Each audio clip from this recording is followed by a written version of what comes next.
Hello friends, I hope you are doing great. और advance English sentence structure series में आप सभी का स्वागत है।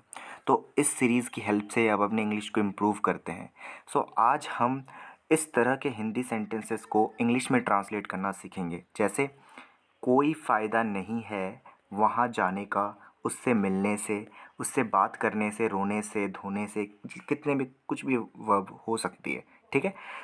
अगर आपने वीडियो पे क्लिक किया है तो वीडियो को लास्ट तक ज़रूर देखना, आपको बहुत सी चीज़ें सीखने को मिलने वाली है। Let's start the video. तो सबसे पहले स्ट्रक्चर को देख लेते हैं कि कैसा स्ट्रक्चर होगा। ठीक है। सबसे पहले इट्स नो यूज़। ठीक है। उसके बाद वर्ब की आईएनजी फॉर्म, जो भी वर्ब होगी उसकी आईएनजी फॉर्म आपको लगानी है। ठीक है। और उसके बाद ऑब्जेक्टिव पार्ट। ठीक है। तो इसकी पहले इंग्लिश मीनिंग देख लेते हैं, क्योंकि अंग्रेज तो हिंदी नहीं सोचते। अब तो आपको इंग्लिश मीनिंग भी पता होना चाहिए। ठीक है। If you say it's no use, you mean that you have fail to do something. आप फेल हो चुके हो किसी काम को करने में, एंड यू रियलाइज, आपको रियलाइज़ हुआ that it is useless to continue trying because it is impossible. It is useless, ये यूजलेस है to continue trying because it is impossible. ठीक है। इसकी हिंदी क्या होती है? इसकी हिंदी होती है कोई फ़ायदा नहीं है। कोई फ़ायदा नहीं है, कुछ नहीं होना। कुछ नहीं होना मतलब वही सेंस है। ठीक है। कोई फ़ायदा नहीं है। ठीक है। तो एग्जाम्पल्स देख लेते हैं कुछ। ठीक है। तो आपको एग्जाम्पल्स को ना बहुत ही फोकस के साथ देखना है, क्योंकि एग्जाम्पल्स में भी आपको बहुत सारी चीज़ें सीखने को मिल सकती है। ठीक है। तो सबसे पहला एग्जाम्पल है it's no use asking me about this because I have no idea. मतलब इट्स नो यूज़ मतलब कोई फ़ायदा नहीं है। आस्किंग मी यानी मुझसे पूछने का इस बारे में, अबाउट दिस इस बारे में मुझसे पूछने का कोई फ़ायदा नहीं है। बिकॉज क्योंकि आई हैव नो आइडिया, मुझे कुछ नहीं पता, मुझे कोई आइडिया नहीं है। ठीक है।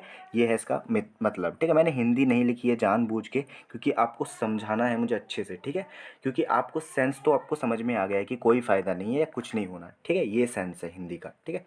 तो आप इंग्लिश में ही देखो। ठीक है। अब देखो दूसरा सेंटेंस क्या है।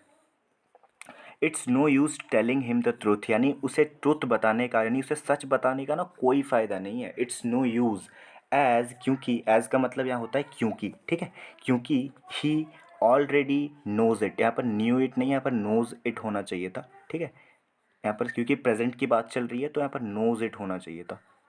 Nose it. ठीक है। Already knows it, he already knows, मतलब उसे पहले से पता है, तो उसे सच बताने की ना कोई ज़रूरत नहीं है, कोई फ़ायदा नहीं है। ठीक है। अब देखो तीसरा एग्जाम्पल क्या है।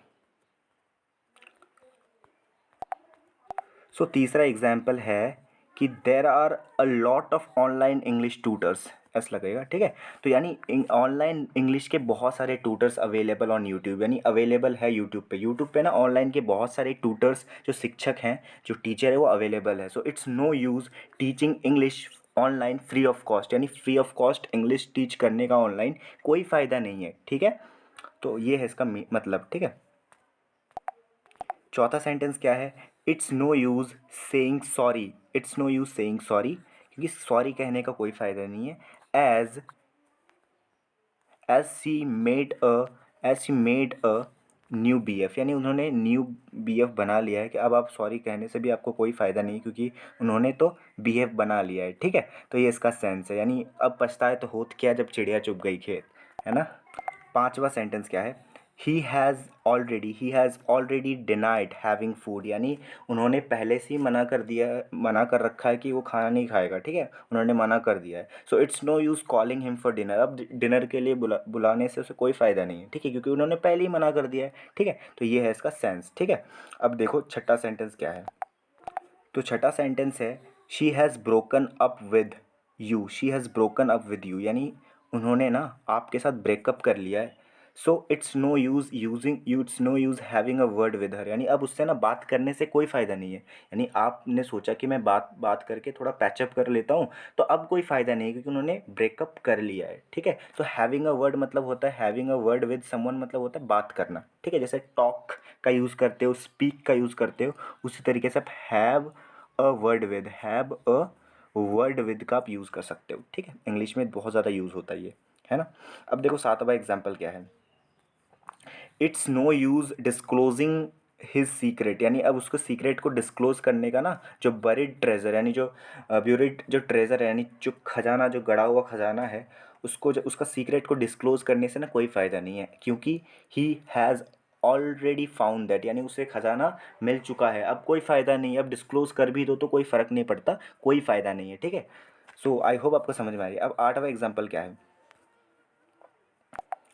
तो 8वां एग्जाम्पल है, it's no use lodging an FIR against the accused, यानी अक्यूज्ड के खिलाफ, यानी जो आरोपी है ना उसके खिलाफ एफआईआर करने का कोई फ़ायदा नहीं है ना।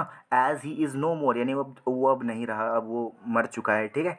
ही इज़ नो मोर मतलब अगर आप बोलते हो कि he is no more, she is no more, someone is no more, मतलब वो अब जिंदा नहीं है, अब वो नहीं है, ठीक है, अब वो मर चुका है, ठीक है। तो अब वो तो मर गया है, अब कोई फ़ायदा नहीं है कि मतलब एफआईआर लॉन्च करने का, तो ये उसका सेंस है, ठीक है।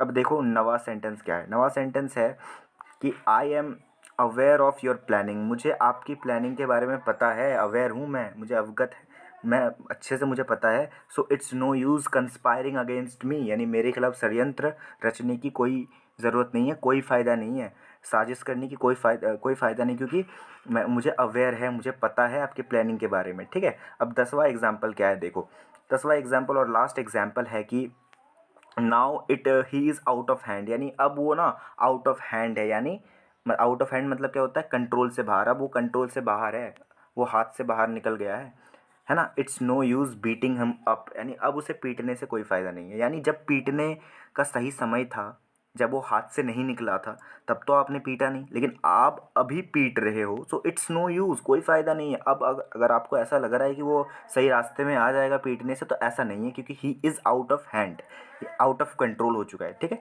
सो आई होप आपको वीडियो पसंद आई है। तो इस तरीके के जितने भी सेंटेंस है कि कोई फ़ायदा नहीं है, अब कोई यूज़लेस है, मतलब कोई फ़ायदा नहीं है, तो अब इन स्ट्रक्चर्स को ना इस स्ट्रक्चर की हेल्प से बनाना इन हिंदी सेंटेंसेस को, तो बहुत अच्छा साउंड करोगे, ठीक है। सो आई होप आपको वीडियो पसंद आई है। तो अगर वीडियो आपको पसंद आई है तो ऐसे और इन्फॉर्मेटिव कंटेंट्स के लिए आप मेरे चैनल को सब्सक्राइब कर सकते हो।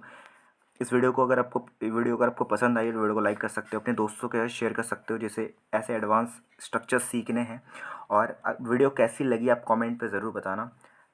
Thank you so much for watching the video. I hope you enjoyed the video.